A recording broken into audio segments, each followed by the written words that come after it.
Hello, welcome back to our podcast, Shut Up, This is the Best Part, with myself, Dan, and BB. This is our second podcast, exciting stuff, and it happens to fall on a really exciting day, Valentine's Day.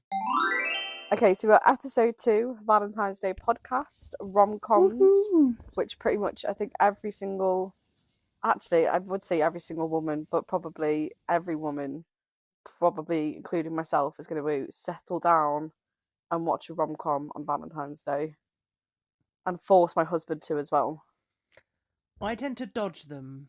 Oh, well, obviously. I tend to dodge them because I'm single and I don't want to be reminded of that. So I'll probably watch something really gory on Valentine's Day, but then I'll be back to me That is fair. romance I mean, afterwards. there's a different way of doing it, and you're going to do it that way, and that's fine. But then again, I probably won't watch a rom-com because I'll probably go to bed at 8:30 and that'll be it. But the plan is to maybe watch a rom-com and have some Haagen-Dazs ice cream and just hope for the best, I think. That sounds pretty good to me. That's a decent Valentine's Day plan, I think. Yeah, but like all those girls that are going out and they're like, oh, I've got to get my legs shaved and my armpits shaved and I've got to have an all-over shower and I've got to get like the best 90 for my husband. Like, look, I get it, okay? Being sexy is a thing. Not for me. Oh no. As long as I've got an oversized 90 on, I've done my skincare, and I've got some form of sweets going down my gob, that's Valentine's Day. I mean, I've been with my husband now for nearly 10 years. So, and that's from start to finish, mate. That's from when we met to now. So, I don't really want to get my 90 on and then give him false hope because, you know, it's not very comfortable, is it?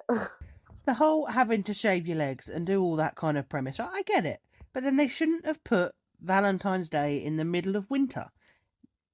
You need hairy legs to keep warm in this economy. So, In this economy. yes, you do. Save your money on razors and just get all snuggly and warm off of her leg hair. Sorted. You know what? It's just so weird because I was on Facebook and Instagram. So we do the whole kind of Valentine's Day, kind of before, because you never know what you're going to be doing on Valentine's Day. I don't cast it as an annual holiday, so I just kind of go, well, if we do something nice, if we don't, we've done it beforehand. But Facebook and Instagram are running my page with what is now apparently a thing, is where you get your partner's initials or name on a thong. Like you get like Diamante, that they're stringed on to the thong or whatever you may be, a short snicker kind of gal, who knows? But it can go onto it, right? And in my head I'm thinking, well, what an like really uncomfortable aspect of wearing underwear. I mean, and then you've got to pay a tenner, and then what, another tenner for the delivery, and it probably won't even come by Valentine's Day. So you're just there when they come, and you've got to wear them then, even if it's past Valentine's Day, because you bought them. I just can't get past. So, like little diamantes on them type of thing with the Yeah, so initials. so you know how you have dog collars where you can like pull the letters onto the collar, Yeah. and they're like, it's like that, but on knickers. Okay, just to clarify, is that on the front of the knickers or the butt bit? Is it on the back? So it's supposed to be like sexy, like, ooh, like, look at your name on my butt. Like, That sounds awfully uncomfortable. it doesn't it? You'd have to wear them about 5 seconds. Yeah, look, have a look. Is that good? Great, I'm taking them off now. Right, I paid £10 for these, so you best look at them good, because this is the last time you'll see them, because they'll be in the bin at Easter. Like the whole thing of it is absolutely remarkable, and I think I've spent so long googling what should I get my really tough to buy husband who says he has everything, and then wants to buy something but doesn't buy it for 6 months when he's finally made a decision, and it came up with like my Google just came up with these sexy things to, you know, get your husband on Valentine's Day. And I was like, but then once I'd Googled that on my phone, like an absolute prat, all the stuff started coming up then on my Facebook and Instagram, and I thought, this is ridiculous. And it was like, oh, and then it was wanting, oh, like get your, um, oh, what was it, like get a matching tattoo, and I thought, oh, that's quite cute. It's quite a cute idea. I do have a matching tattoo with my husband, um, but it was just like a line. It was like they were holding hands, and it was just like a line across the hand, like that connects them. Now I understand the point, but what a waste of time. And that's going to cost you, what, 120 quid each to get a line across your hand? No, mate, I can just get some eyeliner and do that myself. Just get a hot pin and you could actually just recreate the tattoo yourself. Go to prison, Yeah. get someone to do it for you and come out. Sorted. And all you had to do was give them a bag of Jolly Ranchers. Have you been to prison to know that? I haven't been to prison. And you'd think by that comment that I had spent a good stint inside. But I have not. Okay. But I think that's what they do. Contraband. I have a feeling it's probably not, but if that's the innocent little image you've got in your head, I think stick with that. I've watched many a prison show to know what happens. Oh, right, yeah, because TV shows are definitely on point when it comes to prisons. Right, I watched Orange is the New Black, okay? Oh, no, I'm joking. Totally true to life, that is. Completely totally happened. True to life. I mean, it is actually based off a half real life story, let's be honest. So yeah, buying presents this year was a bit of a hold up. I mean, he got me a lovely bunch of roses, which was absolutely beautiful.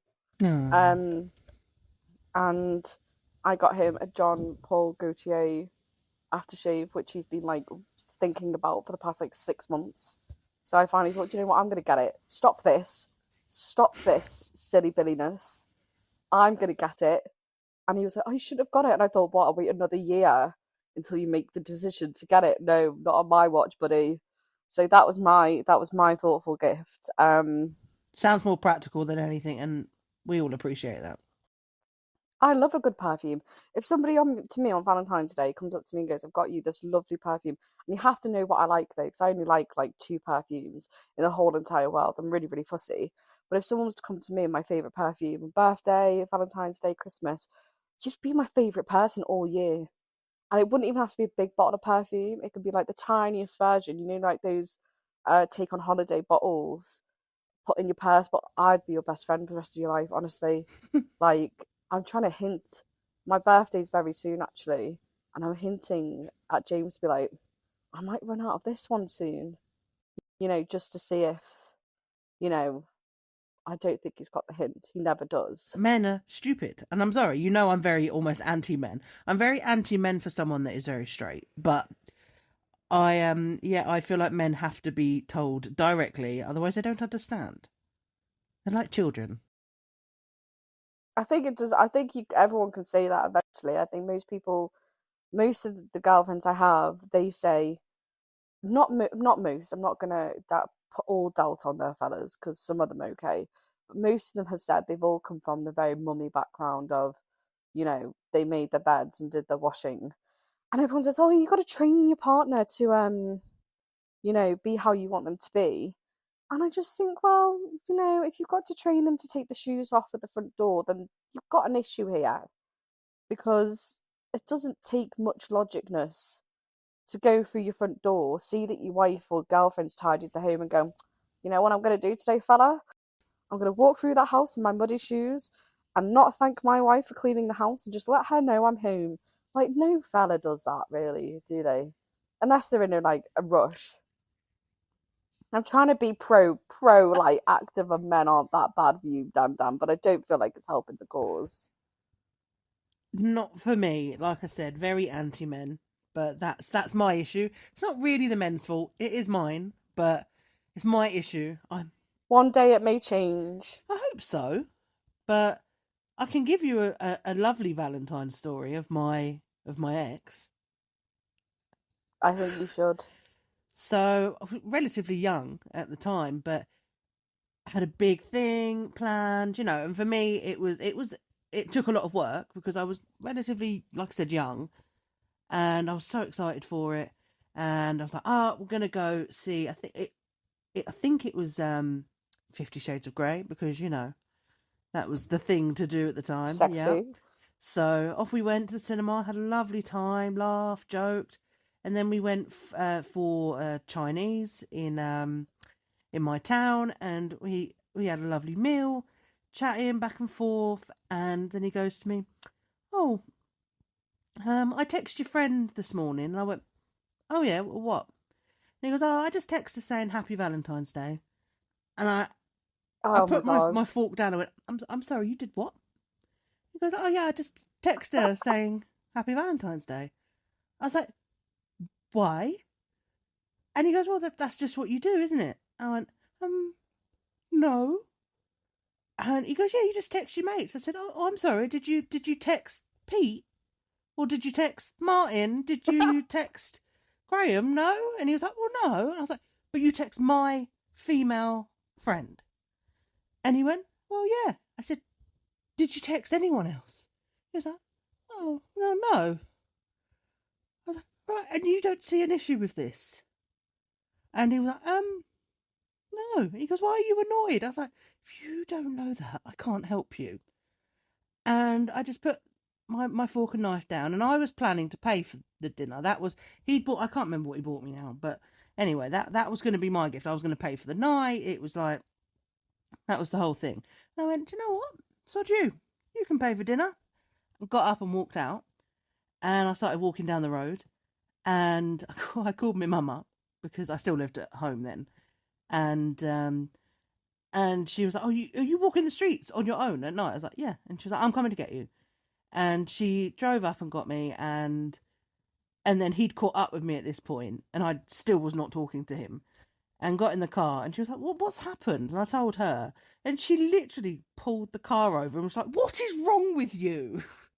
And he was like, I don't know what the problem is. And she was like, are you ill in the head? Why would you do that? And I still don't think, even to the day that we broke up, that he had any idea that he did anything wrong. So, did you break up that night, or did you carry on the relationship for a short while after? Because you carried on that relationship, didn't you? I did, yeah. We stayed together for a good couple more years, I think. Um, And did he every year message your friend no, a I think Happy Valentine's he Day? learnt his lesson, thankfully. Um, and I still, to this day, I mean, he was older than me, right? So it wasn't like he was a young guy. He was well in his 30s. I was like early 20s at the time. And even to this day, I think about it quite regularly. I'm just like, why would you do that? What? And I know it's not that big of a deal. All right, you text someone, but when Valentine's Day is special between a couple, you don't text your girlfriend's blonde, slim, gorgeous best mate. You just don't. I You think that just there's a don't. rule that you don't do that. Yes. I don't believe it's written anywhere. I don't think it's on a scroll at the top of a mountain, but I'm pretty sure we're all aware of this rule. Except for him. The thing is, that if that was me, because of the way I react to stuff, I'd be like, and are you dating her? And I feel like, because the way you told the story, I thought you're definitely going to turn around and say, oh, we've been talking a lot recently, and I don't want to be with you anymore, Dan Dan. But that didn't go the way that I thought that would go. But I honestly, it's so brave of him. Like, I can see that he's thought, I'm doing a really good deed for my girlfriend, her friend's probably alone. And you're just like, That's the thing. My friend wasn't alone. My friend was not alone. She had her own boyfriend. I never quite trusted him with her after that. Not gonna lie. And I know it's something really minute, and I know if anyone's listening, they're like, all right, so get over it. I just couldn't. It was something that just sat with me forever. Because Valentine's, especially when you're young, is so vamped up. It's like there's so much pressure on it. Like now, I think if it happened now, I'd be like, you're an idiot. And then probably have a go and be like, don't do that again, move on. But then it was like, oh my god, you've ruined my Valentine's Day. Yeah, This yeah, yeah, trauma is yeah. too much. I could tell you some stories about internet dating that would make your hair curl. I've met every type. I only did internet dating for a very short time, very, very short time. And within that time, all I can say is that there's a world that is separate to what I experience in life. And I'd rather meet a guy in a pub, have a drink, get to know them that way. The internet was just, I think I was single for like 3 years, and then my friend was like, "That's it, I've had enough." And she'd been through her fair share of boyfriends at the time, and I was just there, kind of like, "Oh, I'll have it that chocolate cake if you guys aren't having it," sort of thing. And they were like, "Yeah, she could sit and watch a movie with us." So I think eventually she did, and she put me on herself. And I just turned around to her one day and said, "What is this?" I said, "What is this?" I said, "Because I've never experienced anything like it." I said, I think I did the one thing that a lot of women don't really do is I never went on a date though. I mean, I think I at one point had a connection with someone, and then I woke up about 2 o'clock in the morning and to a very unsolicited picture, and then Oh, I thought I dreamt it, but then I woke up and it was gone, and I was like, that's a bit, was it there? Like, but the truth is, he'd got so smashed, sent the picture, lied saying the boys had egged him on to do it. Bit weird if that's what you're doing in front of your friends, but that's a choice we all make. And then clearly he'd woken up in the morning. This is back in the day when I used to sleep till like 12, so he had enough time to get up, get some water, eat a cucumber, and delete this picture. And he had deleted it from the chat, and I was like, was it there? Is that just me? But I never really I remember kind of asking about it, like seeing if he would tell the truth. And he was like, "Oh no, no, no! I sent a picture to loads of people yesterday. The boys egged me on." And at that moment, like I realised you had actually sent it. There was no in between of it. You'd sent it, and then he'd woken up clearly very hungover and gone, "She is gonna not want to see that." Deleted it. And I just thought, and I think I maybe spoke to him for a couple more days after that. But then you know how the vibe goes weird, and you just know there's that massive elephant in the room. I just said to him, like, "Look, I'm not feeling it. Like, it's not, I can't do it." And I think, um, weirdly, but was it the massive elephant in the room? That's I what I mean, need to I'm know. not gonna say it was massive from what I remember, but it was distinctly, it poisoned my brain from the hope of men, because I then remembered I went out with my friends, and he was a local boy, so it wasn't like, he was miles and miles away in like London or something. Like, he was local to me.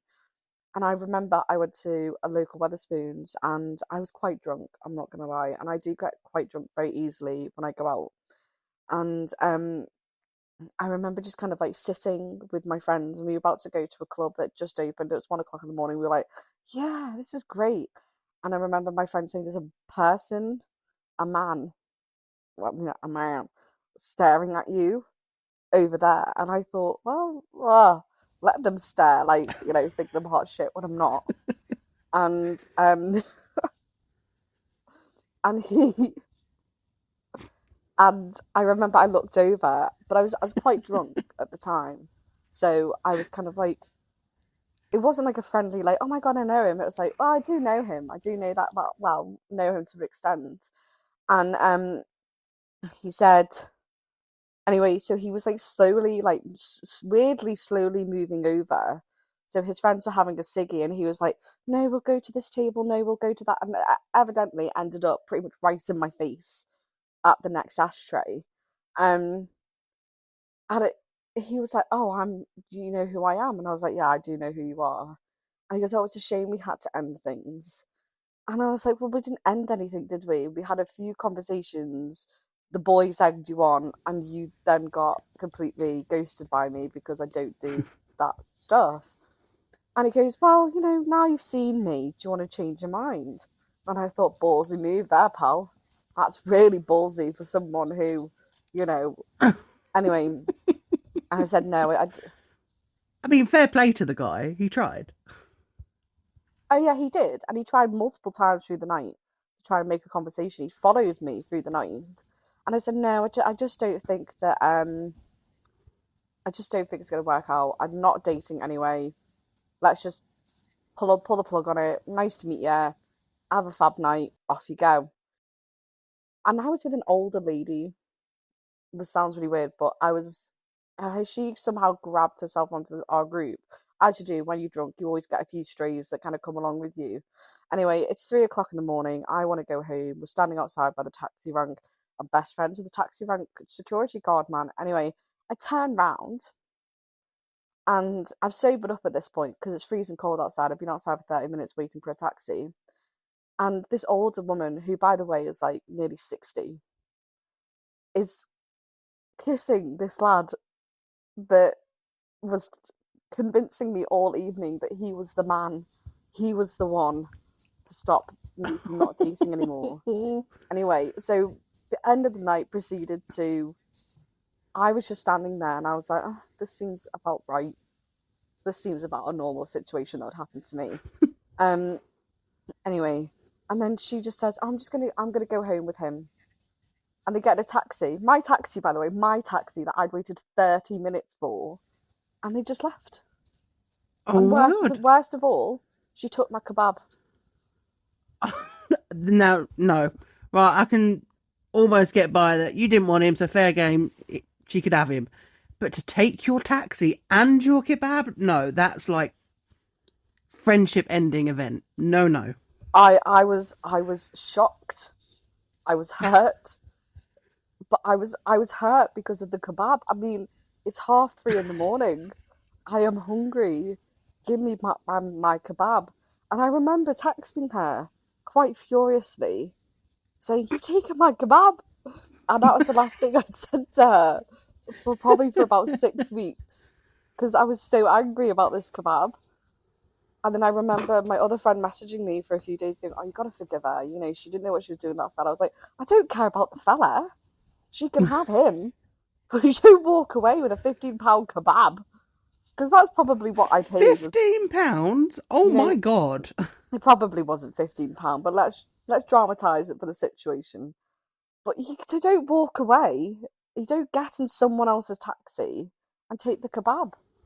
No, you don't. That's criminal. Etiquette 101. It is. I'm shooketh. I'm not going to lie. I too was shooketh. And the security guard of the taxi rank was shooketh. Because he just looked at me and he was like, what happened? And I said, well, safe to say, you're not getting any more kebab. I'm not getting any more kebab. She's getting kebab. And she's got a new boyfriend in my taxi. And I don't Do you think they enjoyed it together? I hope that he was sick on her shoes. And I don't even care saying it now. I hope that he was thoroughly sick on her shoes. I think that's the fairest comment anyone's ever made. And that to this day is the reason. Well, I'll obviously never date again. The hope why I will never internet date ever again, because when they don't want you, they go for your friend, and it's not even your friend. It's someone you met in Wetherspoon's toilets. She's 60 and she robs your food. Have at it. There's never a good story. There's good tales, but never wholesome stories from internet dating. They just don't exist. I have 3 rules when it comes to online dating. Never, you're coming into your one, never meet someone that sends you unsolicited photos. That's never do that ever. That's automatic red flag. Goodbye. Yeah. Never drink heavily on a date. No. And never go on a date when you're ovulating. Those are my 3 main rules. And as I sit here, I question the third point. Never go on a date while you're ovulating. No. because you will make questionable decisions. I mean, you don't want to, but let's start off with the fact of, right, I don't know how anybody's going to take that ovulating, but I don't know how to, I do. I've had many a rule said to me about internet dating. I've had many people say, well, this is what I do and don't do. But ovulating is definitely not one that's I've come across on the list of the rules that I do. It But works for all things in life, I swear to you. When you're ovulating, do not commit to anything your husband wants, right? Because you are not you when you are ovulating. You are some different hormonal crazed woman who will make decisions and do anything to get what that particular hormone wants. Don't do it. This is words of wisdom from me right here. if you want words of wisdom today, I think the motto of the day should be, don't go on a date while I ovulating. think it's I fair. mean, that has to be the only way to get through life, is that one motto Just don't do anything when you're ovulating. written on parchment by Dan Dan. I never had rules for dating, I don't think. I think there was the general rules of like, don't go over a certain amount of drinks, don't take shots, don't ever, ever, ever drink Jaeger bombs, because that in itself for me, absolute liability. I don't even have to be dating. As soon as someone says to me in a club 10 years ago, 3 shots for a fiver, I'll take 20. There was no in between. I'm telling you now. Like, such, honestly, shots to me, they're like water. And I remember from the ages of probably, oh, I say 18 to 21, when my massive clubbing era, that was my like absolute era of clubbing. Shots were like my only drink. It was like, do you want a shot? Yeah. Do you want a shot? Why are you asking if I want a shot? Give me a shot. And it was just, I don't know if it was because it was a shot and it was easier to drink. I don't know. But every other drink just didn't come into par. And I mean, I think I can speak for everyone on the planet, is that Mm. Red Bull no longer has any non-alcoholic relation to me. I mean, I can drink one every now and then, but I'll tell you something now. Every time I can smell a Red Bull from a mile away, I'm not even joking. Every time someone just cracks a can of Red Bull open, no. I go back to my 21st birthday where I vomed on the road in front of a taxi, a taxi man just staring at me because it had too many vodka and Red Bulls. And from that day, Red Bull has been my absolute no-no. But shots, and that's all I can say. If I was to do it again, and someone would say, "Oh, what would be your rule about going on dating?" Just don't give me a shot, because once I've had about 10 shots, I'm a liability to you, to myself, to the taxi man, to the person pulling the pints. I'm an absolute Does your liability. husband know about this crack in Oh the yeah, one system? hundred Oh, he percent. does. I met my husband in a club. Okay, was you ovulating? I don't know my ovulating schedule, Dan, so I can't really say whether I was ovulating or not. But I met my husband. It's actually closed down. It's now a donut Oh, shop. But I did meet my husband in a club. I mean, was he a bottle of vodka down and quite a few different beers when I met him? Yes. Did I look the same as when we went home together? Probably not. But have we been together since 2016? Absolutely. oh, that's really sweet. I mean, I don't have the same kind of respect for clubs and dating as such, but that I missed my soulmate at a club. Really? He was so lovely. He was Irish, Don't. gorgeous. Oh my, oh, he was absolutely gorgeous. Like 6 foot, dark, proper dark Irish kind of Mm, look. And I think I was like 22, 23, I I swooned. bet you did. Absolutely. I've got a picture of me in the background of another picture, and just me and him laughing together. I'm like, oh, my love. Where are you? And yeah, I don't know where he went, because we all moved to a different club, and he come with me, and we were chatting and whatever, and he went in before me. Goes, oh, I'll buy your ticket. And I was like, oh, thank you. And just as I was about to step in the door, my mate grabbed me, and she's like, oh, we're going now. I was like, no, the The man. guy. And she was like, oh no, forget it. I was like, no. And I was strangely really loyal then, so if my friends were going, I went with Yeah. them. I wouldn't do that now. If that situation occurred now, but like, bye, I'm going in here. But yeah, and I've thought about that a lot ever since.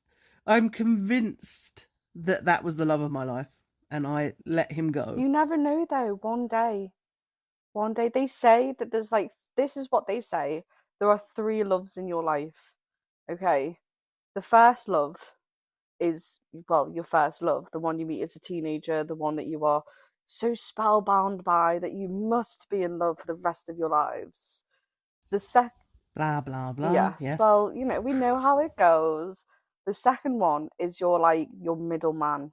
So this is the one where you may have dated a few people, but this is like your second relationship. It's not great. It's fruity. You get along. You have a good little thing going on, and you with each other for a couple of years. It dies down. Okay, then you go back to your dating era.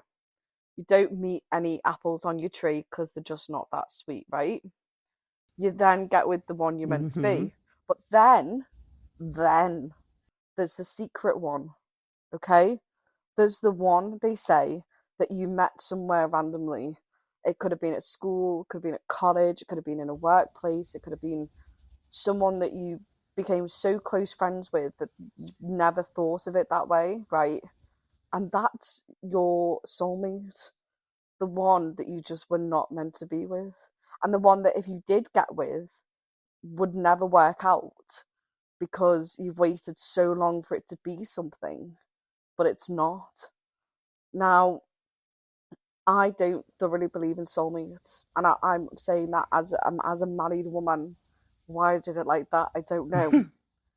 But they say that there is one person, one somewhere, that you either were really good friends with and you had a good connection, that they are your soulmate, and eventually, somewhere in the entirety of your life, they come back, right? At some point, they come back, but it's never as it should be. And I mean, is it true? I don't know. Are there loads of women out there that feel like they've got a lost love? He could have been the one, but it was never going to be the fairy tale. Never. Is that meant to be like a twin flame thing, Yeah. where you kind of ricochet off each other type of thing? Like something that connects you so much, and that it probably could have been a fairy tale, but then something would have happened to damage it. I don't believe in this whole kind of like, oh, well, romance is meant to sweep you off your feet. I don't believe in that at all. No, no. But I do believe that sometimes it's not even men. Sometimes you have a woman soulmate, and it's just meant to be like that automatic, like, kind of friendship shit that keeps it, like, going. But so many people who've said to me, like, oh yeah, like, we just fell in love. That was it. There was no in betweens. Like, we fell in love, we're in love. And I do believe being in love. And I do think there's a feeling of when you feel like you're going to lose someone that your heart hurts. But I don't believe in the whole kind of like, you look at one person and go, it's you, pal. I'm going to be with you for the rest of my life. I don't believe that. I don't believe that, as sinister as it sounds to be married, I don't think I looked at my husband with Jaeger bomb filled eyes and thought, that's him. The one with the drool down his top, that's the one. You know what I mean? Because you don't. No, but I think that's love. That what you've got is love.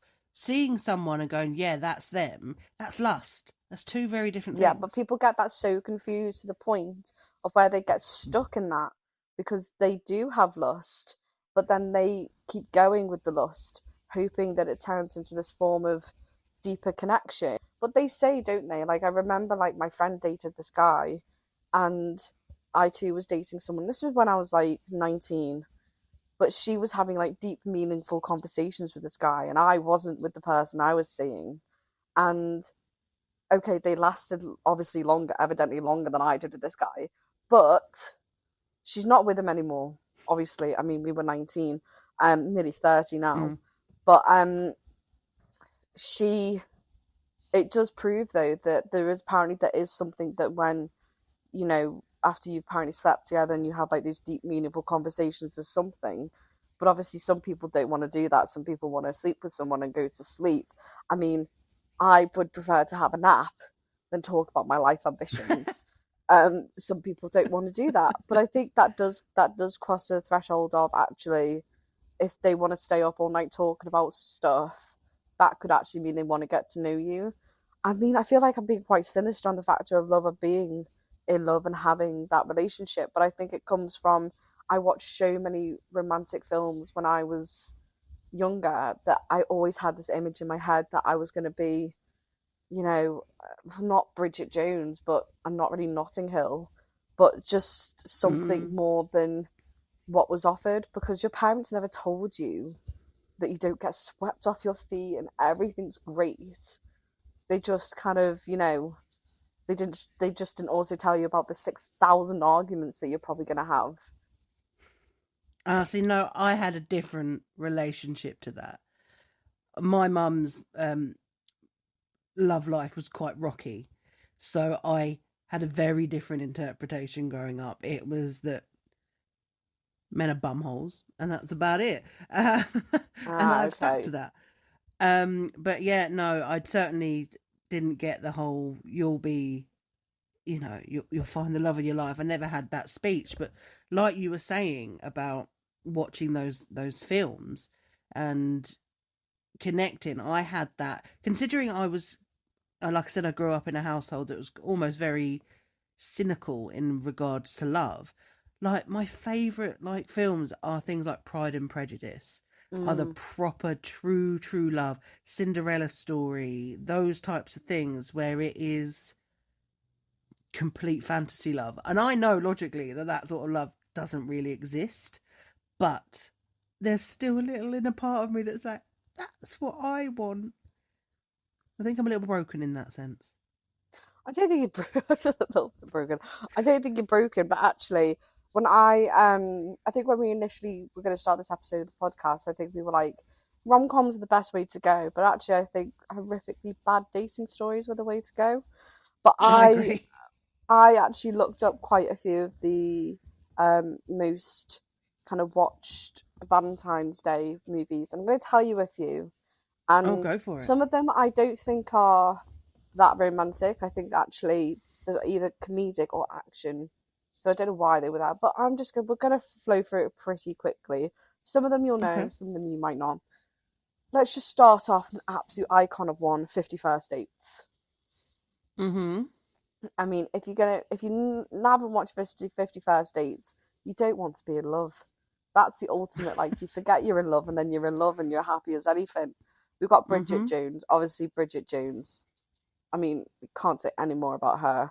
Notting Mm-mm. Hill, to me, which was a little bit of a surprise because it comes with two dynamics for me of what that actually is. And some is love, but some is kind of lust, because it's just kind of like, why would you meet a guy in a bookstore and be like, I'm a celebrity, but I'll have you? I'll give you Um, a little bit of a shocker here. I've never seen Notting Hill. I think you should watch it. And I mean, I'm not saying that because like, oh, it's a really good film. Like, genuinely, I watched it and I felt a bit. I don't love Hugh Grant, and I mean, I've Mm. never loved him from Bridget Jones. I'm not saying he's not a handsome man. He is a handsome man back in the day, Mm-hmm. but this form of acting was different for me because I'd spent so long watching Bridget Jones and seeing him in one dimension of who he was. Notting Hill's it kicked me sideways a bit, like, oh, he's an all right fella, that one. Um, Or maybe I'll have to. It's been one of those things that have been on my list forever, but never quite got round to doing. you should, because it's honestly, genuinely, it just hits a little bit different than some of the rom-coms you see on TV. And that's coming from me, and I'm not always a rom-commy one. I'm writing it down So as there we was speak. righty away. Right, so there's Mamma Mia. I mean, you know, in itself, fantastic musical. Evidently, does involve a lot of love, a lot of it. I Okay, feel that's the we sort of had thing you watch with your mother, though, not your partner. I watch it by myself, so I wouldn't know. Oh, okay. Fair. Next one. Okay, we have Along Came Polly. Have you watched that one? I have many years ago, but I have seen it. I don't know how I feel about that one. I mean, there's a concept of love in it, but there's also a concept of like, okay, there's love, but it's kind of like it's not a stability love, if you get me. Mm. Like a lot of people when they watch a rom-com, they want to be like the end stability, like this is, they're going to be together. I don't see that at the end of Along Came Polly. Okay, Knocked Up. Have you watched that? I loved Knocked Up when it come out. Yeah. I don't love it now. See, Knocked Up was one of those films where it was actually the epitome a little bit of how I came to kind of be in love with my husband. Was I got knocked up by him. We weren't together, and then slowly, evidently, fell in love. So it hits home for me, that one. And I don't count it as a rom com, but I do like the in between bits because they are dead funny. The only problem with Knocked Up, well, no, it's not the only problem, but the main problem, I think, is it doesn't translate well now. It's extremely problematic, not romantic, and a little bit sexist. What's next on the list? Um, Iconic one, Love Actually. I mean, if you haven't watched that, are you under a Yeah. rock? No, I've seen that one, don't worry. But that's a Christmas movie to me. Oh, it's definitely a Christmas film. 10 Things I Hate About You. Yeah, I have seen that. That's the guy with the who played the Joker in it, wasn't it? Yeah. So that for me was the epitome of high school love. Mm. That was the very kind of like, you know, but also what we were talking about on the first podcast, which was, she's the devil make hair, kind of like, I don't care what people think about me. Mm-hmm. Like, you can say your rumors, I'm just a girl, and then she falls in love with the bad boy. Yeah, it was the And feminist thing, wasn't it? Like, I listen to angry girl music. Like, you wouldn't get it. yeah, exactly. And she literally like, but it's high school love. Yeah. That's the epitome of second love. Well, actually, that's the epitome of first love. Mm. Is a high school love. Um, okay, this one made me laugh because I had to stop and think about it for a second. But they have a point of, again, this comes down to high school love, High School Musical. Mm. This is like the epitome of they've thrown in high school love. They've thrown in of like, take away the beginning bit where he's like, "Oh, do you remember me from New Year's Eve?" Like they've it's the whole concept of they argue all the time, like, they're sneaking out to see each other, like they're doing special things, like all of this stuff. But it seems like that's what you would do in America in high school, is like you would climb a house to go and be like say like I love you, Yes. and then they go to college and it's like goodbye, thank you, see you Yeah, we're later. done now. Yeah. And I'm then gonna go catch herpes with all the college guys that I meet. See ya. I know, yeah, like there's gonna be so many frat parties and we're gonna drink from kegs. I'm gonna be initiated into my girls of house. You know what I'm saying like I that. love the accent, by the way. Thank you. It's practiced continuously on my own, apparently, which I should keep doing. Accidentally. We'll do a whole podcast one day of you just doing that accent. You know what? And I'd probably annoy myself and tell you to delete it. So um, we have Pretty Woman. Mm-hmm. I love The Pretty one thing Woman. in the world that would never happen is a prostitute going to go live with a millionaire. It would never happen, ever. And I'll tell you something why. Lady, don't look at me like that, okay? Don't look at me like that. It happens Um, all the time. are you joking? Are you actually joking? You tell me a story about a friend. Well, not a friend, but someone. I don't know what friends you have, Listen, but my mate Lily, right? No, carry on. she was the local, Hmm. and the president came to stay. Honestly, there was no story within it. Not around where I live, where a billionaire parks up, takes you in his car, and gives you a happy life. That does not happen. I love the concept. I love the love. I love Julia Roberts. She is an icon for all to know. Hmm. What I don't love is the wig and the boots. That's just a no-no from Oh, me. the blonde wig, Um, yes. I mean, but she's gorgeous. She's not your average, needle arm situation. No. She's like, well, I'm just doing it to get by. And she's quite actually articulate in the way that she is. So it's not even, you'd see her, take away the clothes, but you see her go, yeah, she's a rich woman. She's got some style, Hmm. pizzazz. And she ends up then, having some guy in a limo come and be like, I love you. And then she's gone like that, gone. Hmm. Anyway, But you know, it does happen. I have to defend it.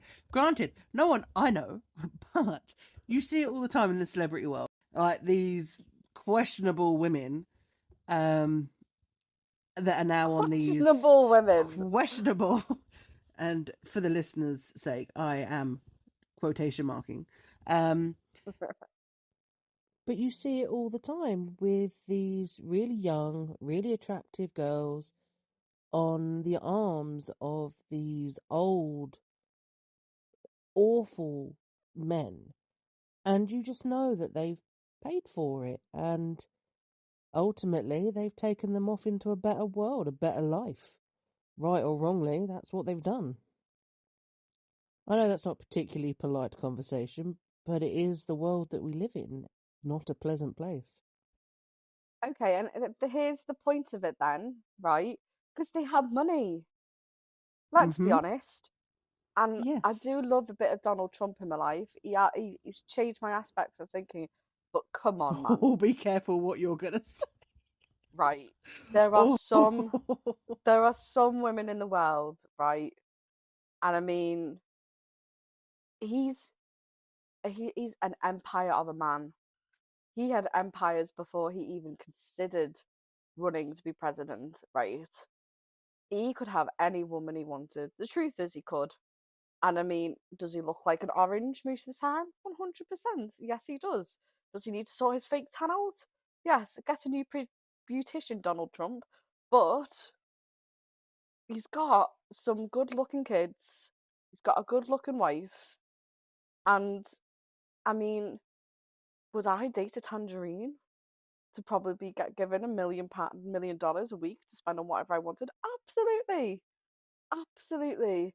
And he has Diet Coke on tap. I mean, mate, if you want me, get me a Diet Coke and I'm yours.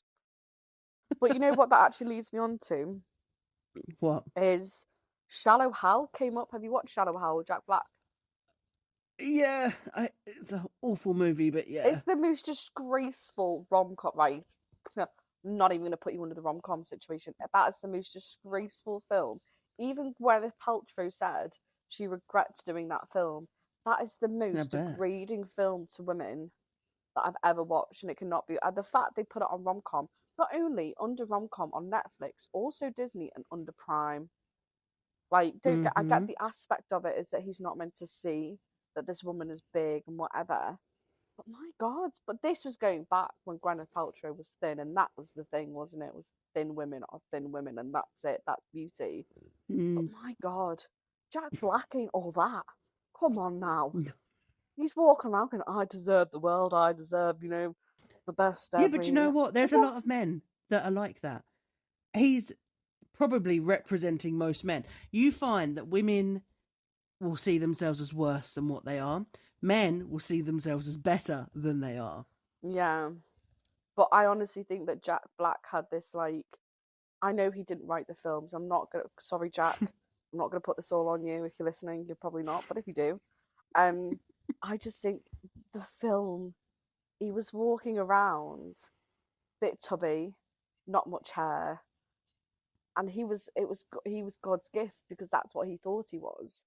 And he meets a woman who then tricked or hypnotized some shit into believing that Mm-hmm. bigger women, uglier women were pretty. And I just think, oh my god, whatever, what man wrote that Mm-hmm. film had that man, one individual man that wrote it, had the epitome, had the mindset to go, well, some women are ugly, and don't get me wrong, right? Okay, maybe that is life, okay, but you can't make a film about it and call it a rom-com. But this is that period of time in our universe. Don't you not remember those shows where they'd literally put women in the middle of the street and go, "You're really ugly. We're going to get you plastic surgery. We're going to get you on a diet. We're going to change your wardrobe, fix your teeth." Yeah, This was that period of time.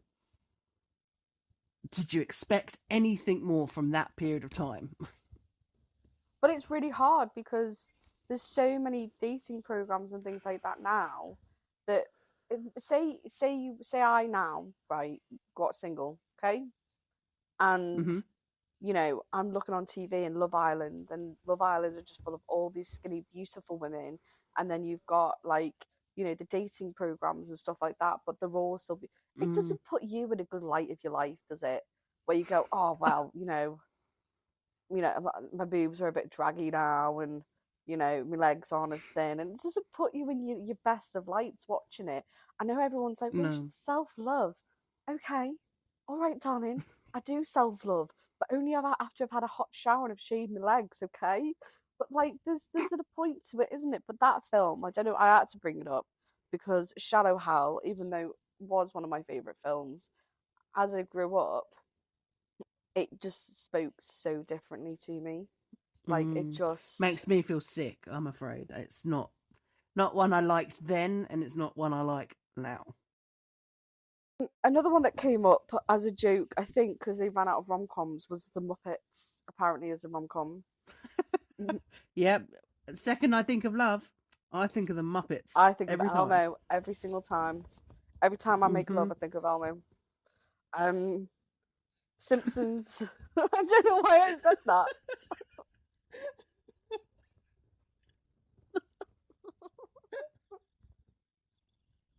I didn't say the Cookie Monster. The Cookie Monster would make sense, though. Elmo is so pure. Oh no! What have you done to poor Elmo? I know, it's so bad, isn't it? Sorry, Elmo.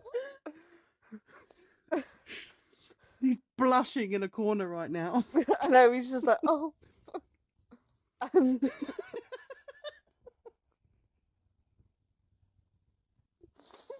Oh, oh. Oh my god! I just can't. I just can't with myself. I feel like there's always something, isn't there? And You've just unhinged, girl. That's all I'm you are. so unhinged that I don't want to even admit it to myself.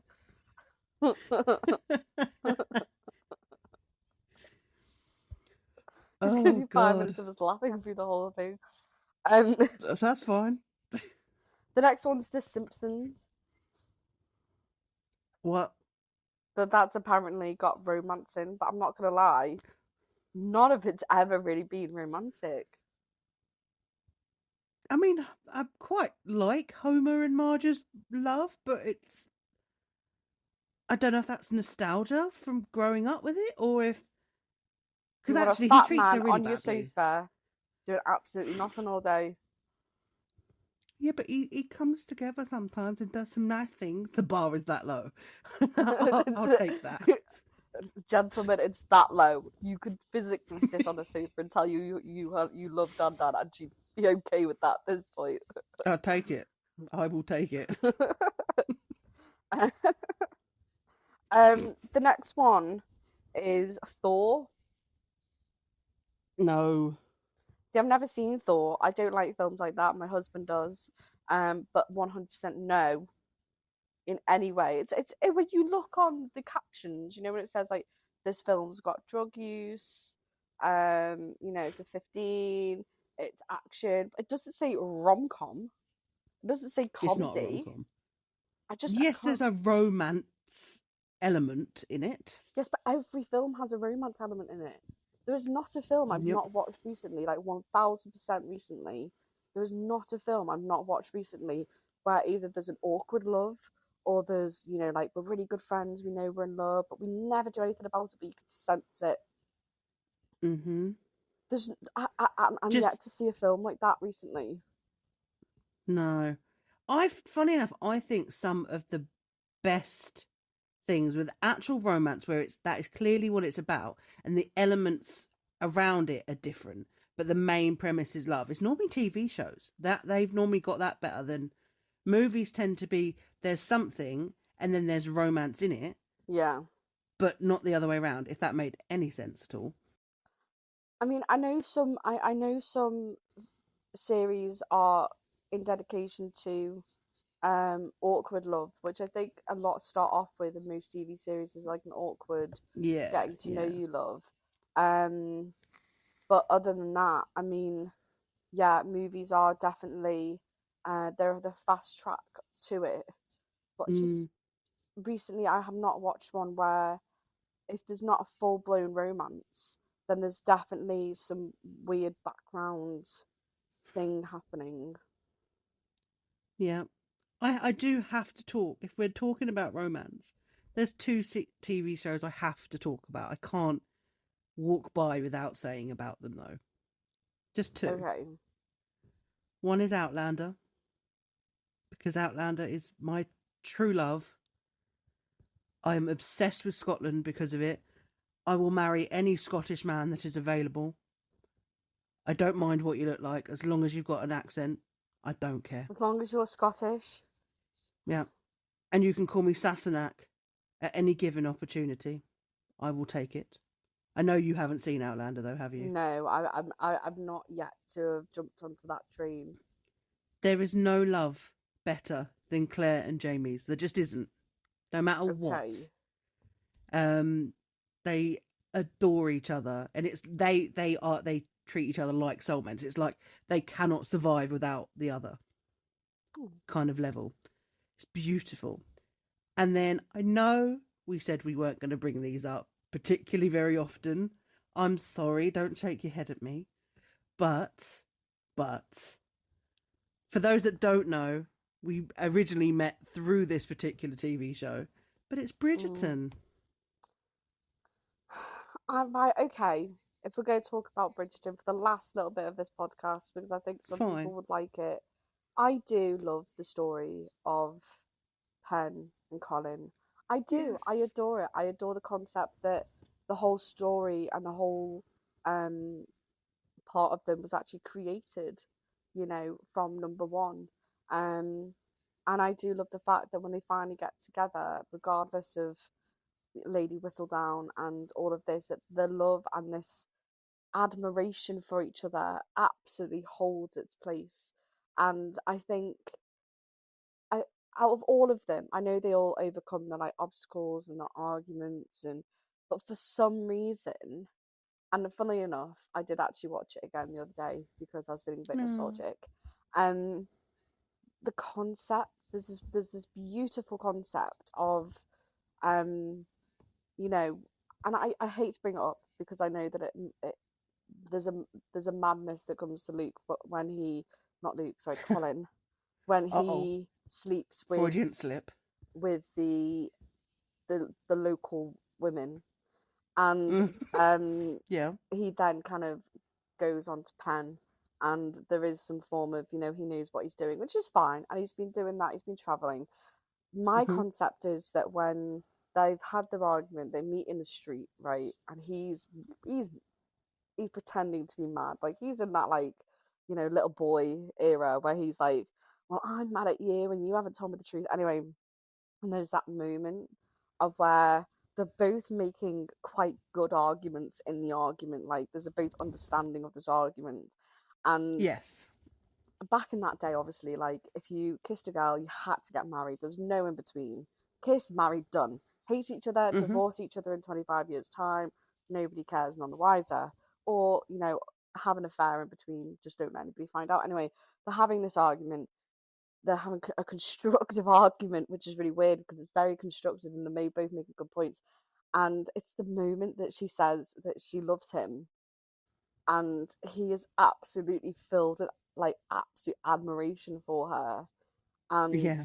it's not even that kissing scene that gets me. Like I love that it ends with him leaning in for that, but it's you can see on his face an Yeah. admiration of like, I'm marrying this woman tomorrow, and she's actually perfect.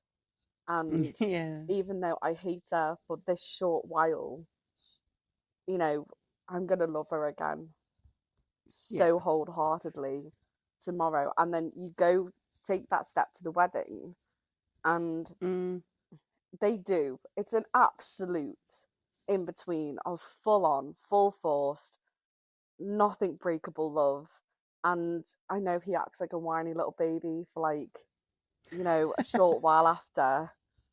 But you can see it from that moment they get married, from the moment they're holding hands and they're looking out of everybody at everybody. Mm. It's the 2 seasons before that bought that. And I think you can't. Yes. And I know going into season 4 we're not going to see much of them because it's not their season, and it does make me sad because they did so much to get to their season. um Nobody wants Benedict. We just want 6 more seasons of pollen. I That's all. know, That's and all. Okay, everyone's that's all saying I that, but I want. think we should give Benedict a go because I feel like he could be Yeah. a real romancer when he needs to be. But I hope so. I think he'll turn us for a yeah, bit. I think he will be fine. I joke about not wanting him, but I think I'll be just fine with him. But you saying about when they were arguing, and that even though he was, like you said, being whiny, but this was before their marriage, when he's talking to Eloise on the stairs, and he's like, "How long did you know?" And he's doing his like, "You should have told me," yeah, all that thing. But he says, "Oh, you should. You're so lucky that you haven't been in love." That moment is him going, "I'm going to forgive her, but I'm just yes. just really whingy about it." All right, that's what that line says to me. Like I will forgive her because I love Like, her, let me but cry about it for a couple of days, and I'll get back to you. But I will marry yeah, her, and I will have that like awesome marriage that we're meant to have. it's the fact that it's so beautifully done. Just I know it was quite hated at first, but the fact that he loves her so much, but he's so angry with her. But I'm going to sleep on the sofa 2 inches away from your bedroom, but that doesn't matter. I'm not sleeping in your room. Yeah. Okay, I love it. But yeah, look, Outlander and Bridgerton to me are just what love is. What I want. That's it. It's complete fantasy. It's never going to happen, but that is my vision of love. I think honestly, I think you just want pure love, and I don't think that's something Mm, that people should ever take out of question of what they want ever. I mean, do no. I watch rom-coms and be like, that's such a beautiful way to like, tell someone they love you love them? Mm, 100%, yeah. yeah. 100%. There's a part in every girl that's like, okay, can we go to London and stand by London Bridge and like have this like lovely, little big romantic moment. And I think Yeah. every girl wants that, no matter the situation, no matter if someone, "Oh, I'm simple, like, get me a burger and I'm happy." Yeah, get me a burger and a Diet Coke, of course I'm happy. But do I think about, the fact that we could be like, you know, in London in a really romantic restaurant and you ask me to marry you? Of course I can think about that as well. There's the concept Mm-hmm. of it, but I think it's really hard when it comes to Valentine's Day, and I think like any form of romantic occasions that I don't know why I said that, but You um felt it. Own it. but I do think that going back to the beginning, I think that Valentine's Day comes with this premise of men are meant to be these very really romantic creatures, and they're meant to um talk about this love this undying love that they have. But I think there comes a part of it, and I think there have been a couple of rom-coms that I have seen recently where, and even series, when people get into a relationship and then it carries on to like 3 years time and they're dealing with the aspects of what the relationship brings. And I think it just comes down to it. Like, I mean, if you can deal with, you know, continuously having to do someone's washing or tell them to take a mug down every single morning that has coffee stains on from 7 days before. And if you can deal with the fact of their mood changes because, a gaming thing has died or something. I mean, they say, don't they, though, that there's a point of where you stop being in love and you start kind of like, because you've grown so much in that period of being in love, that there comes a point where you're kind of intertwined. And not only Yeah. that, only then is it a moment where you're growing together then as people who love each other. You're just not, there's not an in love motion. It's just you've grown enough to basically branch yourselves around each other that you're That's growing then. beautifully put, And BB. it sounds so sappy to say, but I think there's so much that comes with it. And I think that,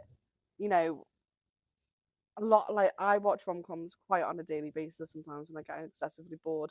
And I do think, oh, maybe I should tell my husband that he should, like, you know, put a radio at the top of his head at the bottom of the house, even though there's only one extra floor, and things like that. But I think, like, over 10 years I've definitely learned that I think I'd rather a coffee filled mug make its way down to the kitchen sink than, have him singing to me from the bottom of the house to the top so everyone can hear. But Yeah.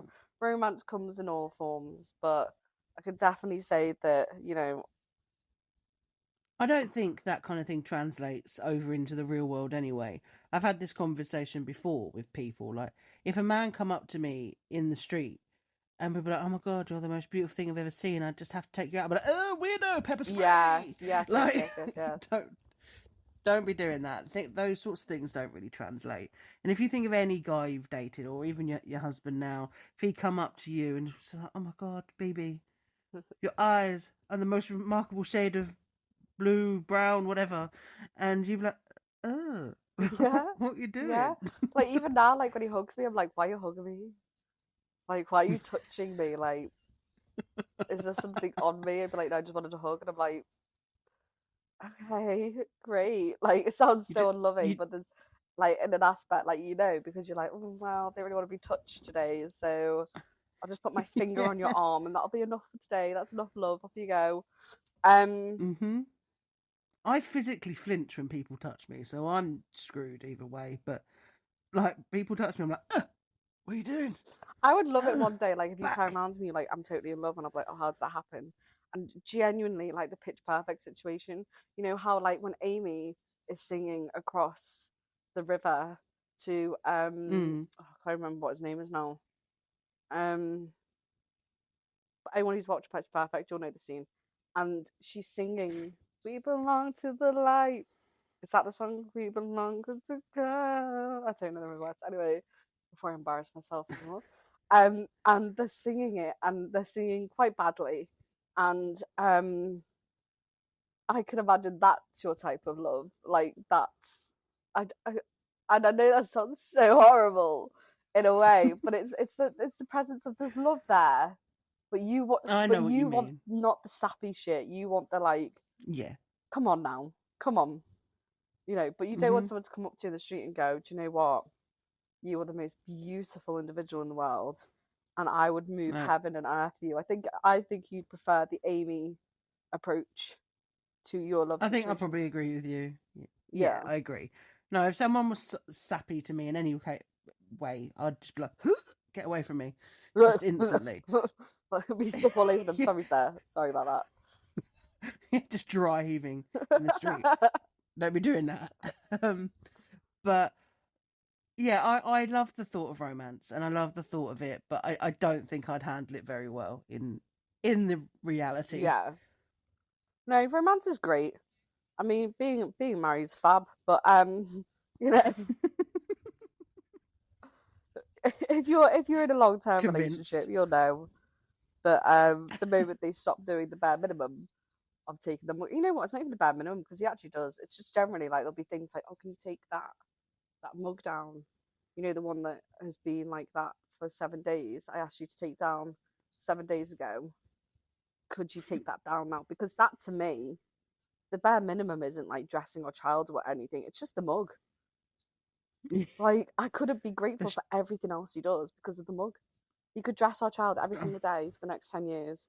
He could, you know, make his lunch every single day. He could take the bins out because I refuse to do it because I don't believe that's my job.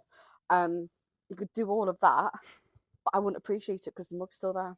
And that is how petty. I think you need to ban mugs from upstairs, I think. I know, but then, you know, but then becomes a thing of where does he then, you know, those takeout ones you can get, would he then get them and just leave them upstairs? I have to nip it in the bud, No. mate.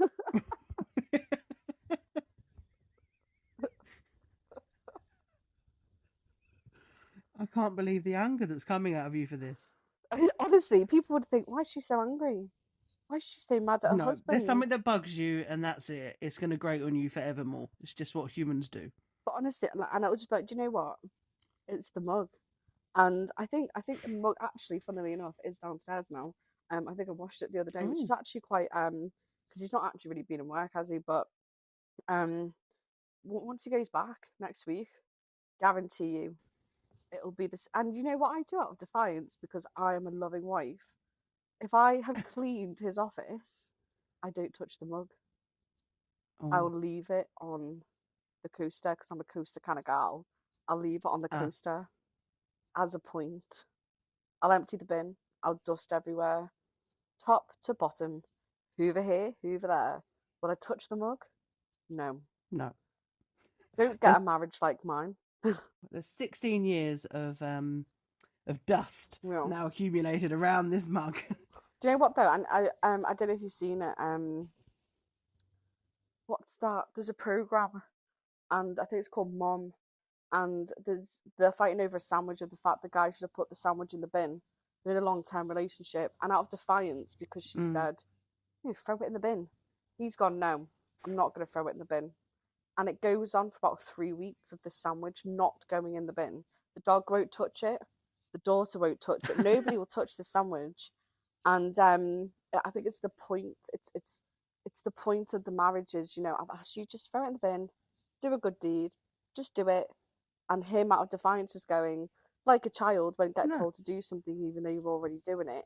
You just don't do it, and it lasts for about 3 weeks. And if we're still doing this podcast in 3 years, which I hope we are, I will keep you every year up to date on the mug situation. We need pictures at least maybe once every 6 months of this Yes, mug. definitely. And we'll just post it in the middle of the podcast, and it'll just be one mug, just on a coaster. The saga of the mug. I like it. Don't take relationship advice off me because I'm being petty about a mug. So Yeah, but you're the one that's been in a relationship for 10 years, and I'm the one that's like, hello, on my own. if you're Scottish, come to me. Yeah, that's all I want. It doesn't matter what you look like, what you earn, you're Scottish. That's it. You'll have a comment underneath now. Someone going, I'm Scottish. Hi. And that could be your true love. Hi. Maybe. That's the problem, though. If my soulmate was Irish, what am I going to do? Oh, God. Well, there's a war to be had there, then, isn't it? A little bit like. Mm-hmm. They could fight over me. Topless in the hills of the Highlands. Fight. Is it just the accents, or is it the? Oh God, yeah. The accents just do it for me. I was going to say, I Big time. definitely think it's just the accents. I feel like if you were to put a picture of an average Irishman and an average Scottish man in front of you, I think blindfold you and hear the accents. I think it's the accents, to be honest. Probably. I think I must work in threes, but there's three choices for my future marriage. They need to be Irish, Scottish, or Luke Newton. Those are the options. Don't judge me. I mean, they're all possible. Are they? Oh, they know. Really? Are they really possible? I'm trying to be optimistic. Not so sure on that one. Thank you, I appreciate that. In a few years' time, it'll just be like, so what are our options now? Irish or Scottish? A few years after that, what are our options now? A man. A man. Anyone. I think that's quite a broad thing. Granted, the Luke thing is very singular. Fine, I get that. That's unrealistic. But I have opened myself up to 2 whole countries here. One of you have to take me, okay? One of you have to give yourselves to me, okay? Have you been to Scotland? I have been to Scotland, yes. Have you been to Ireland? I have not been to Ireland. Okay, we'll definitely rule out Ireland then. They just need to keep to the Scottish men. Okay. And then I could that's go to one. Ireland. So if I go to Ireland, I'm allowed to open that country up to my dating definitely. life. I feel like if you've never been there, you're not really. Oh, well, what do you like about Ireland? Well, I've never been, but I've heard your voice. I just like the sexy voice. I just like your accent. It makes me happy. Well, I think we should end the podcast on if you are Scottish or Irish or Luke Newton, please contact Dan for further details. I won't turn you away, I promise.